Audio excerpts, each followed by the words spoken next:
Steve here with Table Rock Tea Company. It is Friday, April 25th, and I am at the Asheville Herb Festival. This is one of the biggest, if not the biggest, herb festivals in the continental U.S. I've got a lot of friends and colleagues here, so I'll be talking with them, hopefully, seeing what they've got going on, and also picking up some stuff for the farm. So, let's go. One of my first stops is always our friendly allies. Kelsey is a very good friend of mine. There she is. And they always have a ton of herbs, especially medicinal ones. So Kelsey is definitely my go-to for growing medicinal herbs. I ping her with a lot of questions, so very cool.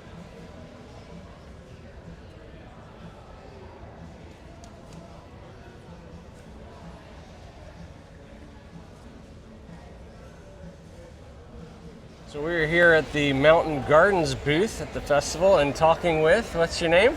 I'm Emma. Emma. All right, Emma. So tell us what you guys got going on at Mountain Gardens.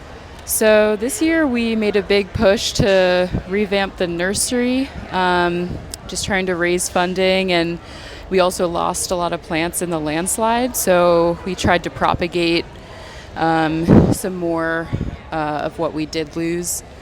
So we're just trying to get out more and show people that we're still trying to accomplish things. And what would you say is the mission of Mountain Gardens? You know, it's been around a long time. Well, the mission ultimately is to serve as an education hub, I would call it, for medicinal plants, native plants, perennials, all kinds of just useful, interesting plants, and permaculture in general. What new stuff are you excited about as far as what you brought to the festival, and how can people find you after the festival? So you can find us at our website at mountaingardens.com, and we are always accepting visitors, volunteers. If you just send an email to mountaingardens@gmail.com, we would love to coordinate with you and have you out. And what was the other question? Sorry. Anything you're excited about that you're growing that's maybe new this year, or? Oh, totally. So I got really into perennial vegetables this year. Right. And we have sweet Sicily, which is in the carrot family, and it makes really pretty flowers, but it's also the root, the seeds, the flower, the leaves are all edible. Seems to do pretty well where we have it. We really don't do much maintenance with it. I would recommend anyone try growing it. And watercress too. It's an interesting... What kind of environment for the sweet Sicily? So it definitely needs, everyone says like rich soil, well-draining soil, but that does seem to be what it likes. We have some in full sun and some in shade. In my opinion, when I grow things, the lighting doesn't matter as much as the quality of the soil and the drainage. So I would say, any condition, just keep the soil pretty moist and maybe add some compost sometimes. And is it a perennial? Will it keep coming back? Yes. Awesome. Mm-hmm. Yeah. All right, thanks. Yeah, thank you.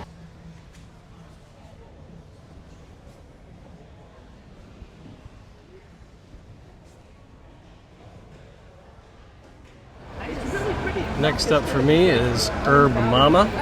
Lori is a friend of mine, and she is going to be supplying me with some ginseng this year, so pretty excited about that.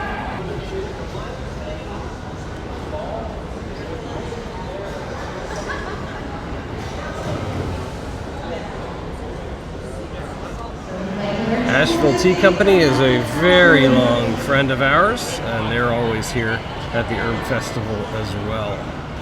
You can check them out at ashevilletea.com. So this is Anthony with Red Sun Tea, a fellow tea grower and a Greetings. good friend. All right, tell me what you're excited about with your farm and what's going on. What did you bring to the festival today? Okay, so we brought, I can sum it up in one word, we brought tea. There you go. So we started out as a tea company, but we're becoming an agroforestry company. Nice. But we still only have tea plants for sale. Okay. So these, Amelia, how do you pronounce Zhangjing? think Jiangxi province. That's where these seeds came from. Oh, okay. Yeah. Yep. And So then they would be Camellia sinensis. Sinensis, yes, because there's two varieties. There's Camellia sinensis, Got Camellia it. sinensis asamica Yep. is the other variety, Yep. and that comes from the And we grow the asamica down in our foothills of farm. Himalayas. Yep. Absolutely. These are a year old. These are a couple years old. Okay. Yep, that's what's up.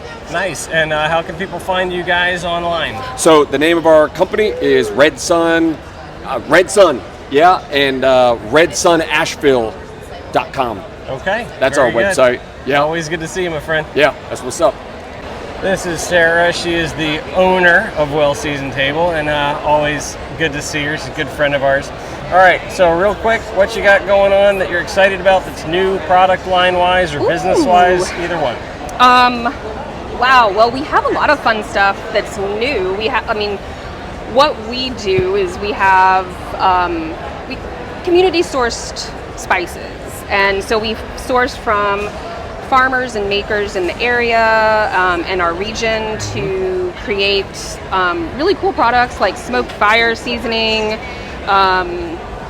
We have our ramp salt out right now, but we also have some really cool new stuff happening. We have a wood shop on the farm that opened up, and we have some really neat hand carved stuff and salt cellars that are wood burned. Cool. And we have some loose herbs over here. Yep. And And I always tell people that if you want to have a good flavor spice, you are the golden palate. So Aw, yeah, well, I've thank said that you. ever since I've known you. So well, and we have like fire cider. We take the mash, the marc from fire cider after it's strained off from the vinegar, and we use that dried to make products. So we have golden milk that has fire cider in it, Oh, cool. and smoked fire seasoning, which is absolutely outrageously delicious on any kind of meat. And then our house grinder, which also has the fire cider in it. And then our dust line, which is probably our most popular products, are our dusts. And everything from a mushroom dust to onion, garlic. Emerald Mountain has wild ramps in it. We have a old one that's come back for just a short period, our sweet chili dust. very cool. And then there's our app lemon dust, which is new, and it is made with devil's foot, lemons, gaining ground onions, fermenty foods, preserved lemons, Sky 2 Farms wild sumacs, Healing Spirit Farms Monarda, There's a lot Purple going Sage on. Farm Lemon Thyme. Nice. So- nice. Very cool. We're supporting farmers For in sure. a very different way. And how- then we have our new salt and pepper, which is really cool. So Salt of the South, we have 3 different salt companies we work with. Celtic Sea Salts, JQ Dickinson Sea Salts, and Sea Love Sea Salts. And then our Wild and Zesty peppercorn has some really incredible peppercorns, both rainbow and black. And we also have wild spice bush berries in it. Nice. And how can people find you online? wellseasonedtable.com. Perfect. Very cool. Yeah. Well, always a pleasure to see you. Thanks, Steve. Well, I got a pretty good stash today. Bought some lemon verbena, which I'm very excited to replant. I've got hibiscus, stinging nettle. Let's see. This is a new one that I've never tried before called Sweet Sicily. So that's going to be interesting. Got some patchouli, of all things, valerian, and German chamomile. Also bought some ginseng seeds. Yeah, just a lot of unusual stuff that we're going to try out this year. Always good, always a fun time to come to the Asheville Herb Festival back there behind me. It's going to be going all weekend, so check it out. Thanks for watching. Stay tuned to see what else is brewing here at Table Rock Tea Company.